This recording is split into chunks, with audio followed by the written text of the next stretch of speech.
Who are toxic people? Hurt people who hurt people. They're bullies, people with narcissistic personality disorder, and self-centered people who don't respect you or probably want to use you. But you have little leverage in focusing on them initially. We need to start with you. That's the first of 4 powerful approaches of how to deal with toxic people. Starting with you is the fastest, most effective way to deal with toxic people. Why are you seeing them as toxic? The problem might be your narrative about them, expectations, past pain they trigger, or the toxic person is a mini Hitler and it's time to learn assertiveness. But start with you. I worked with a man who was about to get fired. Our start with you conversation got him to shift from hating his boss for holding him accountable and focusing on what he could do to reestablish trust. Sometimes, a tough boss with high standards is just what we need to grow professionally. Don't focus on how tough the boss is. Embrace the opportunity to grow. Are you seeing someone as toxic who views life differently than you? They might be, even incredibly stupid, but start with you. Why do you hold the narrative that they're toxic? I found myself working with a very difficult, probably toxic client, but I had no choice but to figure out how to navigate them because I needed the work. Sound familiar? I found them insulting, demanding, unreasonable, and at times trying to bully me into decisions that violated my professional ethics. An executive coach friend suggested that I start with me. I didn't want to hear it, but I respected him. He said, "This is an opportunity to heal what the client is triggering in you. Come to learn more about your personal power and learn to be assertive without becoming aggressive." While I wanted to focus on how bad the client was, I realized that my only leverage was starting with me. Who does he remind me of? Oh, my father. Yikes. Yes, he was cut from the same cloth, except he was highly ethical. In a relaxed yet attentive state, I saw myself as a little boy shrink into a place of walking on eggshells so as to not anger the out-of-control father who seemed to be triggered for no reason. Of course, I would respond that way. Who wouldn't? I reimagined a more resourceful response to my father's bullying, calm and assertive. In my late teens, I found my calm yet assertive place, which changed my relationship with my father, and it can change your relationship with a toxic person. I began to see my demanding client as a means to growth, much like we view a gym, difficult by design. I imagined myself reacting calmly and assertively, as would an excellent teacher react to an unruly child.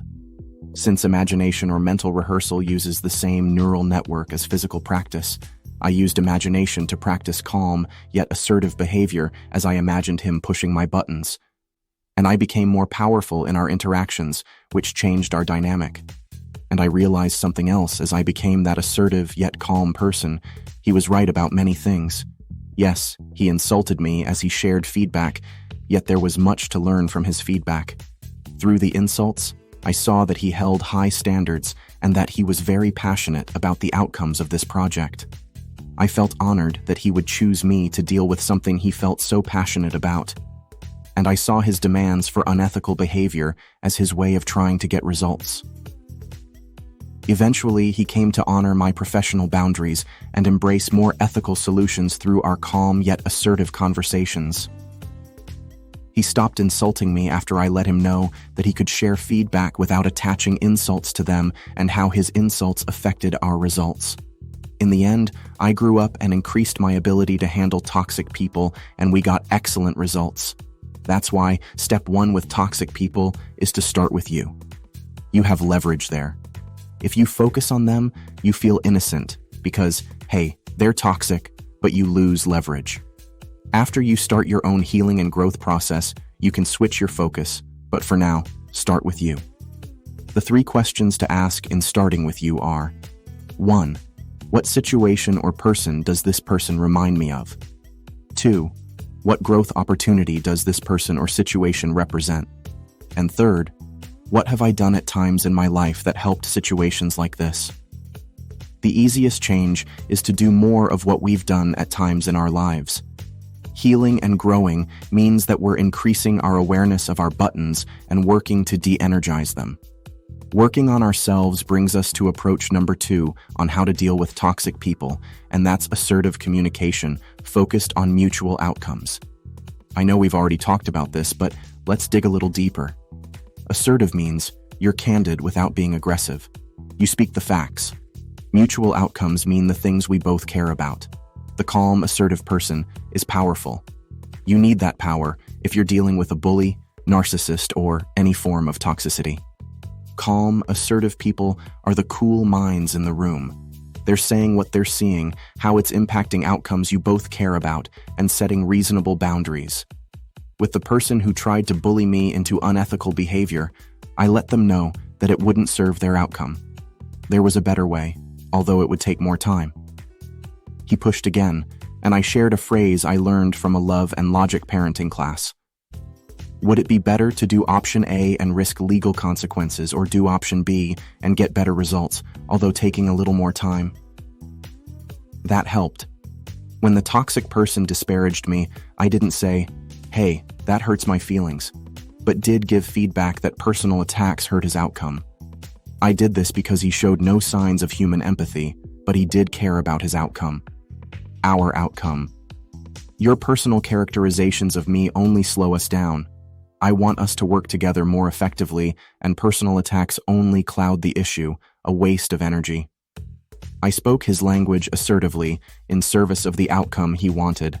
That worked, and I grew. I healed. That leads us to the third powerful approach in dealing with toxic people, and that is to reframe them in your mind. What?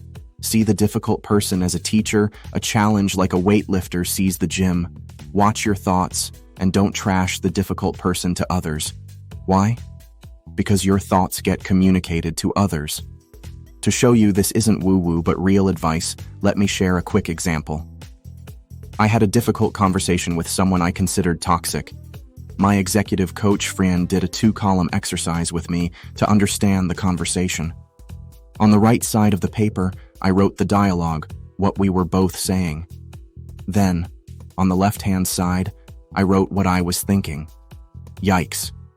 It was as if what I was thinking leaked out to the other person and affected the conversation. No wonder the conversation went so poorly. Many executive coaches use the left-hand column exercise because it drives home a key point. What we think affects relationships. If I frame the other person as my teacher, I think and react to them differently than if I frame them as toxic, difficult, jerks. Well, you can fill in the rest of the descriptors. Reframe the toxic person in my mind as a challenge, a teacher, a learning opportunity, because your thoughts leak out and impact your interactions.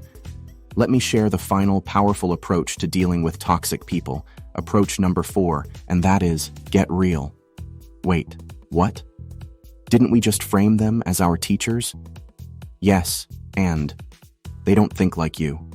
See them as they are, not according to your assumptions. If you're dealing with a snake, yes, they're your teacher, but they're still a snake. See them as they are. Get real. I saw a counselor many years ago while dealing with a very toxic person.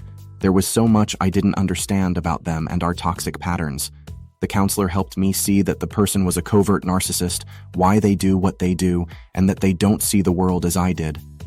Suddenly, mysterious, unexplained behaviors made complete sense. In short, I understood their toxic patterns with clarity and why I kept getting pulled back into the drama. Yes, this covert narcissist was my teacher, and I got real. I saw them clearly, and I saw myself with greater clarity, and I understood how to exit the relationship. Yes, with toxic people, we start with ourselves. We find our power so we can deal with them with calm and assertiveness. And yes, they are our teachers, and we must get real about who they are, or we'll stay stuck or in another form of disempowerment. Getting real might lead you to the exit or to stay. But if you stay, you do so with your eyes wide open. With some toxic people, I cut them off quickly if I have that option because I've learned that when people show you who they are, believe them. I've wasted time with relationships that showed yellow and red flags, yet I continued. Now I don't because I've grown to enjoy my own company, and that's growth I value. Thanks for joining us at the Change Capability Institute. We look forward to seeing you in another video.